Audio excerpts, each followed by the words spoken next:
Hello students, welcome back to our online classes at Shri Ram College 17 RB rising Nagar. Okay students, तो हम continuous कर रहे हैं हमारी पॉइंट को और कैजुअल ट्री को।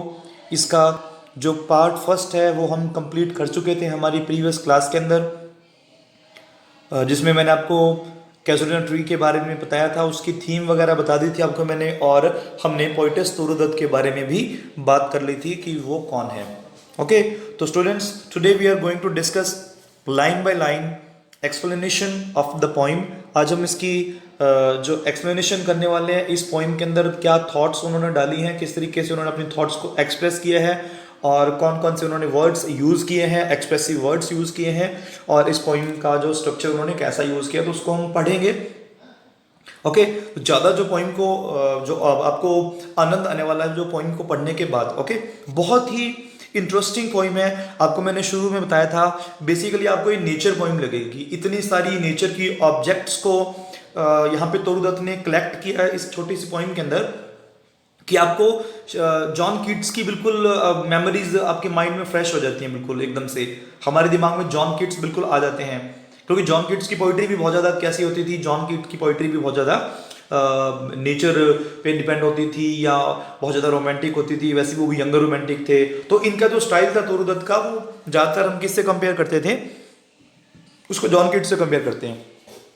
ओके, तो आज हम स्टूडेंट्स करने वाले हैं हमारी जो पोइम है आवर कैजुअल ट्री, इसका जो हम पार्ट अभी सेकंड शुरू करेंगे। ओके, यहाँ पे आप देख रहे हैं, आपको मैंने बता दिया था कैजुअल ट्री बेसिकली कहाँ पाया जाता है, ऑस्ट्रेलिया में पाया जाता है। ओके, तो किस तरीके से जो कैजुअल ट्री है वो हमारी पोइटस तुरुदत्त के लिए सिंबल बन जाता है, कि जिसके थ्रू वो अपनी मेमोरीज को फिर से याद करती है, अपने सिबलिंग्स को याद करती है, और किस तरीके से उनको याद करके वो उनको मिस कर रही है। ओके, क्योंकि जब ये उन्होंने पोइम लिखी तो उस समय वो कहाँ पे थे, यूरोप के अंदर थे, फ्रांस के अंदर थे वो। ओके, तो फ्रांस के अंदर किस तरीके से अपनी नेटिव लैंड को वो जो कि कोलकाता के अंदर है, बंगाल में जैसे उनका जन्म हुआ था, बता दिया था आपको मैंने, बंगाली थी ये। ओके, तो वो याद करती है उनको, उनको मिस करती है, और उनको मिस करने पर उनको कितना दुख होता है वो भी इस पोइम के अंदर एक्सप्रेस किया है हमारी पोइटस ने। और किस तरीके से वो पेड़ को सिंबल के रूप में इसमें यूज करती है। Okay, the tree has been used in the form of a symbol to express her feelings and pain, you know, while she is missing her siblings, especially her brother and sister, कि जिस तरीके से अपनी वो brother और sister को वो miss कर रही है, तो क्या कुछ उनको पेन होता है और पेन को कैसे एक्सप्रेस करती है, और किस तरीके से जो कैजुअल ट्री है वो उनके लिए एक मीडियम ऑफ जॉय था, किस तरीके से उसके नीचे खेलते थे और वो बड़ा इंटरटेन करते थे। तो वो भी चीज़ें अपने को इस पोइम में पढ़ने को मिलेगी। तो ज़्यादा टाइम वेस्ट ना करते अपने स्टार्ट करते हैं हमारी इस पोइम को। तो ये रहा इस पोइम का जो स्टैंजा फर्स्ट है स्टूडेंट्स आपके लिए। ओके, तो देखिए पोइम के शुरुआत के अंदर ही इन्होंने क्या यूज कर लिया, फर्स्ट लाइन जैसे कि अपने पढ़ते हैं, like a use Python. Okay, तो शुरू के अंदर ही इन्होंने जो सिम्बली फिगर ऑफ स्पीच है स्टूडेंट्स वो यूज कर लिया है पोइटस ने। Poet's used simply in the very first line of this poem, like a huge Python, एक बड़े अजगर की तरह। पाइथन क्या होता है, अजगर होता है। अब स्टूडेंट्स ये वो किसको बोल रही है, लाइक ए ह्यूज पाइथन, एक बड़े अजगर की तरह। अब यहाँ पे देखिए एक आप स्टूडेंट्स यहाँ पे ना आप एक डायग्राम देख रहे हैं, और इस सॉरी आप एक ग्राफिक देख रहे हैं, एक पिक्चर आप देख रहे हैं, और यहाँ पिक्चर में आप देख रहे हैं यहाँ पे कि ये तो है पेड़ जो कैजुअल ट्री है, और उसके ऊपर आप यहाँ पे देख रहे हैं, आपको देखने पर लगेगा भी कि जैसे अजगर ने इसको चारों ओर से कॉइल किया हुआ है, लेकिन नहीं, रियल में ये क्या है, कैजुअल ट्री के चारों ओर एक बेल लिपटी हुई है। तो यहाँ पे स्टूडेंट्स आप जो ये देख रहे हैं ना, ये जो चीज़ आप देख रहे हैं, ये चीज़ ये रियल में क्या है, अजगर नहीं है, ये अजगर के जैसे लग रही है। ओके, तो इसने क्या कर रखा है, ये बेल है, और इसने कैजुअल ट्री को क्या कर रखा है, चारों तरफ से अपनी कॉइल में जकड़ रखा है। ओके, तो स्टूडेंट्स आप यहाँ पे देख रहे हैं कि किस तरीके से ये जो बेल है कैसी लग रही है, एक पाइथन की तरह लग रही है। तभी जो पोइटस ने इसकी कंपैरिजन किससे की है, एक पाइथन। अभी यहाँ पे आप पिक्चर को पूरा देखें तो आपको ऐसा लगेगा कि इस पेड़ के चारों ओर एक पाइथन लिपटा हुआ है। Winding round and round, winding मतलब कि घूमती हुई, उसके राउंड एंड राउंड, बार बार घूमते हुए, ऐसा उसकी चारों ओर ऐसे कॉइल करके, कुंडली मार के। द रस्ड ट्रंक, अब रस्ड का मतलब यहाँ पे क्या है, जो दिखने में भद्दा होता है। अब बेसिकली आपने देखा होगा कि जो पेड़ों के जो स्टेम होते हैं, ट्रीज के जो तने होते हैं, ठीक है, तो उनका सरफेस बड़ा रफ सा होता है और दिखने में वो कैसे लगते हैं, भद्दे से लगते हैं। वही पेड़ है, अगर आप उसको ऊपर से देखें, उसकी ब्रांचेस को देखें, उसकी लीव्स को देखें, तो हमें बहुत ही ज़्यादा सुंदर लगता है। वो उसकी ग्रीनिश जो लुक होती है हमें बहुत अच्छी लगती है। लेकिन अगर अपने उसके स्टेम, उसके तने की ओर देखें तो दिखने में बड़ा मतलब कलरलेस सा और ब्लैकिश और ग्रेइश लगता है। ऐसा लगता है कि इसमें कोई भी अट्रैक्शन नहीं है। तो कह रहा है कि वो भद्दा सा जो ट्रंक था ना, रस्ड बोला गया उसको, ट्रंक किसका, जो कैजुलिना ट्री का, तो उसके चारों ओर उस बेल ने क्या कर रखा था, एक पाइथन की तरह उसको घूम घूम के उसको जकड़ रखा था। Indented deep with scars, okay, और कह रहा है कि उस पेड़ पर क्या हो रखा था, बहुत ही गहरे धब्बे पड़ गए थे। स्कार्स का मीन क्या होता है, धब्बे, कि उस बेल की वजह से उस पेड़ पर क्या पड़ गए थे, इनडेंटेड डीप, मतलब बना दिए थे बहुत ही गहरे। ऐसा लगता है कि उन्होंने उस पर मतलब खोद कर बना दिए हो या नकाशी कर दी हो। ओके, विद स्कार्स, स्कार्स का मीन धब्बे होता है। तो उस बेल ने उस पेड़ के चारों ओर तने पर क्या बना दिए थे, बहुत ही गहरे धब्बे बना दिए थे। Up to its very summit near the stars, और कह रहा है अ क्रीपर क्लिम्स। अब इस लाइन को देखिए, दोबारा पढ़ते हैं। Up to its very summit near the stars a creeper climbs, कह रहा है कि ये जो बेल है, क्रीपर मैंने बेल है, कहता वो पेड़ के साथ साथ क्लिम कर रही है, चढ़ रही है, और ऐसा लगता है कि वो बिल्कुल जो स्टार्स हैं उनके पास में चली गई है। क्योंकि स्टूडेंट्स, जो कैजुलिना ट्री होता है इसकी हाइट काफ़ी होती है, बहुत लंबा होता है, और जितना हमारा लंबा कैजुलिना ट्री है और उतनी ही लंबी जो बेल है उसके साथ में चढ़ रही है, और ऐसे लगता है कि it's very summit near the stars, ऐसा लगता है कि बिल्कुल तारों के पास तक चली गई है वो चढ़ते हुए बेल ऊपर की ओर। In whose embraces bound no other tree could live. अब देखिए, इम्ब्रेस का मतलब क्या होता है कि जब अपने किसी को क्या करते हैं, हग करते हैं या किसी को अपने आलिंगन करते हैं, अपनी बाहों में लेते हैं, तो उसको अपने क्या बोलते हैं, इम्ब्रेस बोलते हैं। तो ऐसे लग रहा है कि इस बेल ने पेड़ को अपनी बाहों में जकड़ रखा है, मतलब उसको इम्ब्रेस कर रखा है, उसको हग कर रखा है, उस पेड़ को ऐसा लगता है कि अपनी बाजुओं में उसको पकड़ रखा है। और कह रहा है कि जिस तरीके से इस बेल ने कैजुलिना ट्री को इम्ब्रेस कर रखा है, उसको हग कर रखा है, no other tree could live. तो अगर ऐसे ही उसी बेल ने किसी दूसरे पेड़ को अगर ऐसे हग किया होता तो शायद वो जीवित नहीं रह पाता, क्योंकि ऐसे लगता कि वो उस पेड़ को दबा देगी। ओके, और उसका जो सांस है वो बंद हो जाएगा, इतनी जोर से वो बेल उसके चारों ओर लिपटी हुई है। ओके, तो यहाँ पे क्या बताया जा रहा है कि बेल ने चारों ओर से एक पाइथन की तरह उसके तने को जकड़ रखा है, और अगर वही बेल किसी और पेड़ को ऐसे जकड़ती तो शायद वो पेड़ जीवित नहीं रह पाता। बट गैलेंटली, अब देखिए गैलेंटली का मतलब क्या होता है, ब्रेवरी से, बहादुरी से। But gallantly the giant wears the scarf. अब जियांट किसको बोला गया है, इस कैजुलिना ट्री को बोला गया है कि एक जांट, बहुत ही विशाल का ये जो पेड़ है, वियर्स द स्कार्फ। तो ऐसे लगता है कि इस बेल को उसने पहन रखा है, एक स्कार्फ के रूप में पहन रखा है। ओके, स्कार्फ आप स्टूडेंट्स जानते हैं। ओके, तो कहते हैं ऐसे लगता है कि इसको किसी गमछे के रूप में या सिर पे पहनने वाला जो स्कार्फ होता है, ऐसे लग रहा है कि इस पेड़ ने उस बेल को क्या कर रखा है, बहुत ही बहादुरी से स्कार्फ की तरह पहन रखा है, क्योंकि पूरे तरीके से उस पेड़ को उसने कवर कर रखा है बेल ने। एंड फ्लावर्स आर हंग, और उसके चारों ओर जो फूल हैं वो लटक रहे हैं। कैसे लटक रहे हैं, इन क्रिम्सन। अब यहां पे आप देख रहे हैं, देखिए यहां पे एक वर्ड आ रहा है स्टूडेंट्स, क्रिम्सन। अब देखिए क्रिम्सन क्या होता है, सॉरी, क्रिम्सन, क्रिम्सन होता है डार्क रेड, गहरा लाल। अब कह रहे हैं एंड फ्लावर्स आर हंग, कि उसके फूल जो लटक रहे हैं, इन क्रिम्सन क्लस्टर। क्लस्टर का मतलब गुच्छों में, ग्रुप में। कहता है कि उसके जो फूल हैं वो लाल रंग के, जो फूल आप यहाँ पे देखिए, ये देख रहे हैं आप यहाँ पे कि उस पेड़ के जो लाल रंग के फूल हैं वो गुच्छों के रूप में ऐसे लगते हैं। तो वो लटक रहे हैं। ऑल द बॉक्स, जितनी भी उसकी शाखाएं हैं, जितनी भी उसकी बॉक्स हैं, टहनियां हैं, among where on all day are gathered bird and bee. और कह रहा है उसी पेड़ पर सारा दिन कौन इकट्ठा रहता है, गैदर्ड मीन इकट्ठे रहते हैं। देखिए स्टूडेंट्स, ये तो नेचुरल सी बात है कि पेड़ हैं तो वहाँ पे बहुत सारे पक्षी भी आएंगे और वहाँ पे बहुत सारे इंसेक्ट भी आएंगे। स्पेशली जो इस पॉइंट में बात की गई है कि जो पेड़ जिस पर गहरे लाल रंग के फूलों के गुच्छे लटकते रहते हैं, उसी पेड़ पर सारा दिन कौन इकट्ठा रहता आके, बर्ड्स, पक्षी बैठ, जैसे अब यहाँ पे देख रहे हैं किस तरीके की छोटे वहाँ पे चिड़िया जो आके बर्ड्स बैठते हैं। एंड बी, बी का मीन होता है मधुमक्खी, और मधुमक्खी भी वहाँ पे आके उसके ऊपर बैठती है। तो देखिए कितना इसमें सुंदर डिस्क्रिप्शन है एक नेचर का, कि एक पेड़ पर किस तरीके से जो नेचर है वो रहती है, किस तरीके से नेचर की ब्यूटी को इन्होंने ग्लोरीफाई किया, पेड़ को ग्लोरीफाई किया। That is why the poem is a ballad. क्योंकि बैलेड के अंदर हम क्या करते हैं, किसी एक फिगर को, चाहे वो ह्यूमन बीइंग हो सकता है, चाहे वो नॉन लिविंग थिंग हो सकती है, पेड़ तो वैसे भी लिविंग थिंग में ही माने जाते हैं, ओके, क्योंकि पेड़ जीवित होते हैं हमारी तरह। तो किस तरीके से उन्होंने देखिए नेचर को यहाँ पे ग्लोरीफाई किया, कैजुअल ट्री को ग्लोरीफाई किया। अब स्टूडेंट्स आप इमेजिन कीजिए कितनी अच्छी इमेजरी यूज की है यहाँ पे तोरुदत्त ने।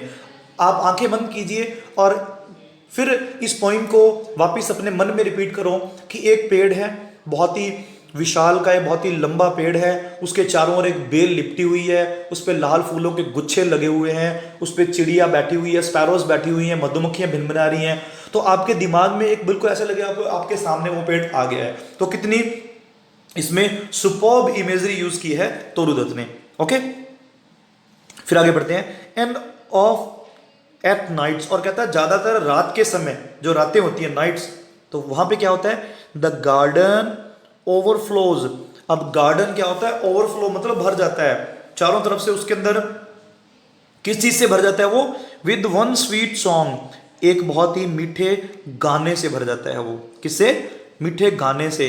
That seems to have no close, जिसका कोई भी एंड नहीं होता है। ऐसे मतलब ऐसे सॉन्ग से वो पूरा गार्डन भर जाता है कि जिस सॉन्ग का कोई भी एंड नहीं होता है।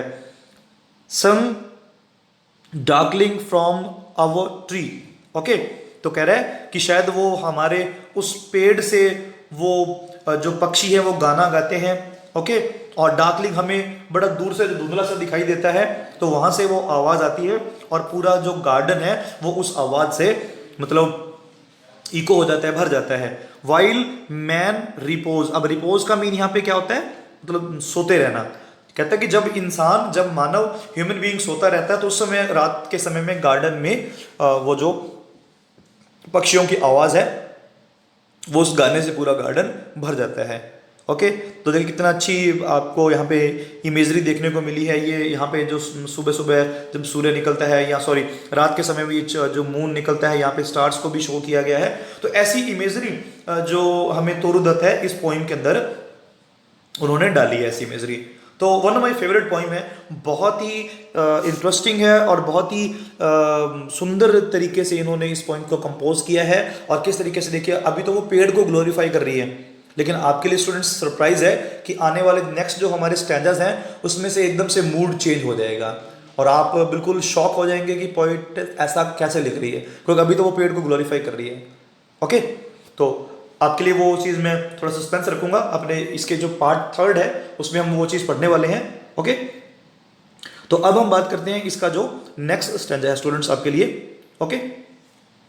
इसी पॉइंट का जो पहला स्टैंजा पूरा हम कर चुके हैं और अभी आपके लिए यहाँ पे दूसरा स्टैंजा, उसकी जो हाफ लाइन से आपके लिए इस स्लाइड के अंदर और हाफ आपको नेक्स्ट स्लाइड में मिल जाएंगे, ओके।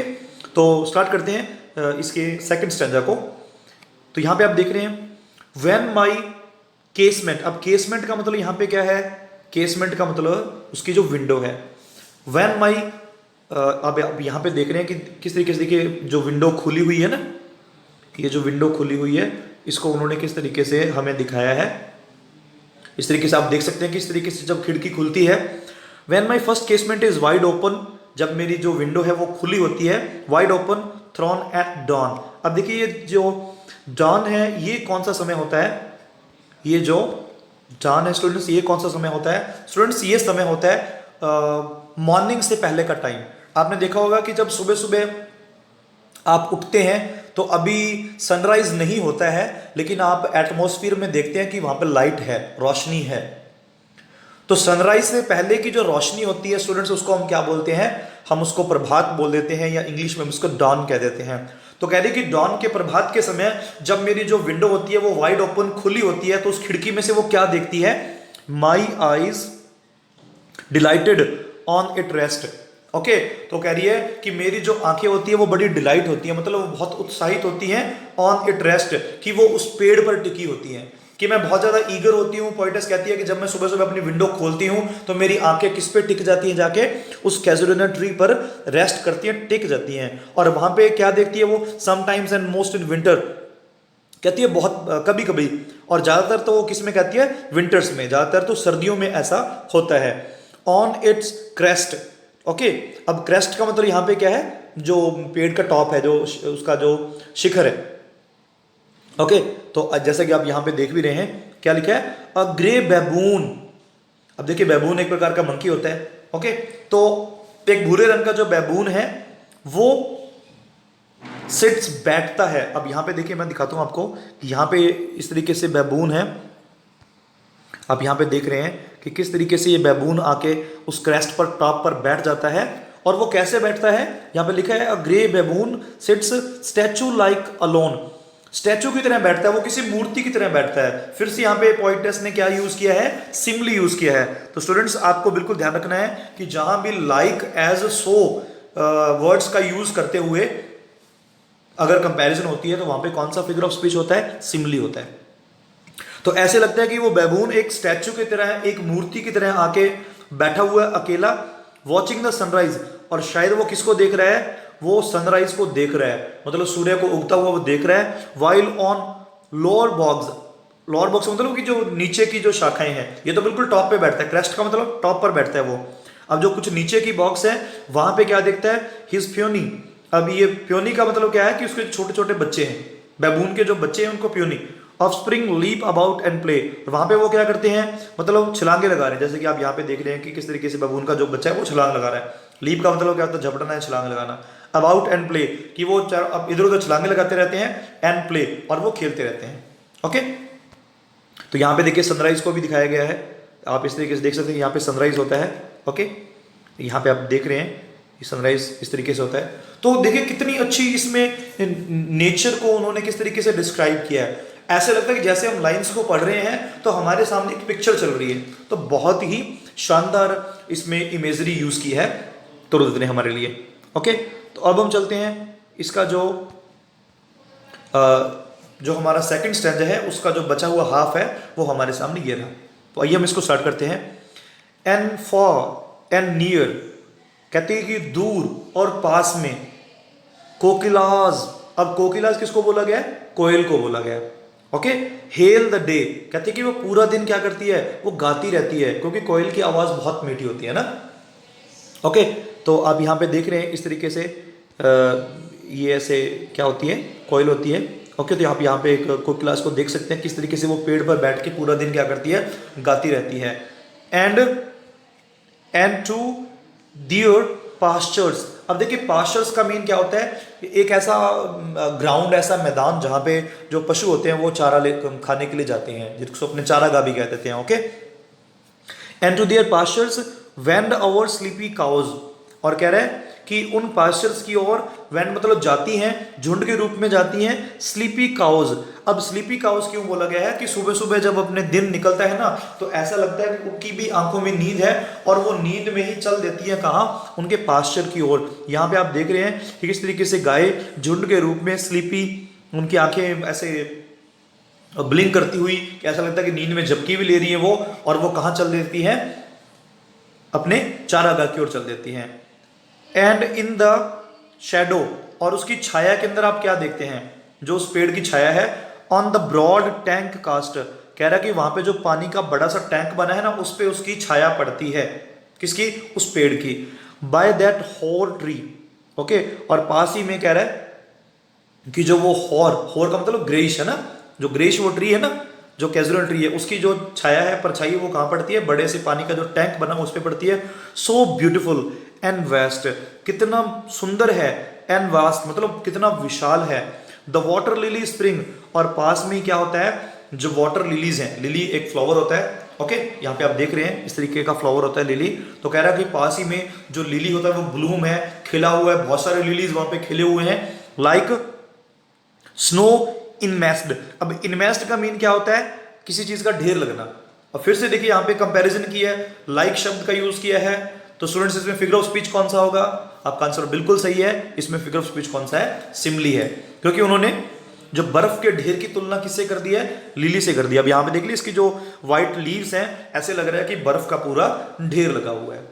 ओके स्टूडेंट्स, तो आज के हमारे जो अवर कैजुलर ट्री का जो पार्ट सेकंड है, इसमें इतना ही स्टूडेंट्स। आई होप कि आपको बहुत अच्छे से समझ आया होगा और आपने इस पॉइंट को बिल्कुल इंजॉय किया होगा, और आपको किस तरीके से नेचर को ग्लोरीफाई करना है स्टूडेंट्स आप ये भी सीखे हैं। और अभी तक तो सिर्फ वो पेड़ को ग्लोरीफाई कर रही है हमारी जो तोरुदत्त है। नेक्स्ट जो हमारी वीडियो आएगी, जो इसका पार्ट थर्ड आएगा, जिसमें कि हम इस पॉइंट को पूरा कर देंगे। तो स्टूडेंट्स आपके लिए वो सस्पेंस है कि किस तरीके से पॉइंट डाइवर्ट होती है फ्रॉम ग्लोरीफाइंग कैजुलिना ट्री, कि कैजुलिना ट्री को ग्लोरीफाई करने से बिल्कुल डाइवर्ट हो जाती है, एक नए मूड में आपको हमारी पोएटिस दिखेगी। तो उसके लिए आपको थोड़ा वेट करना पड़ेगा। मिलते हैं हमारी नेक्स्ट वीडियो में, जो कि इसका पार्ट थर्ड होगा। Okay students, thanks for watching, have a good day.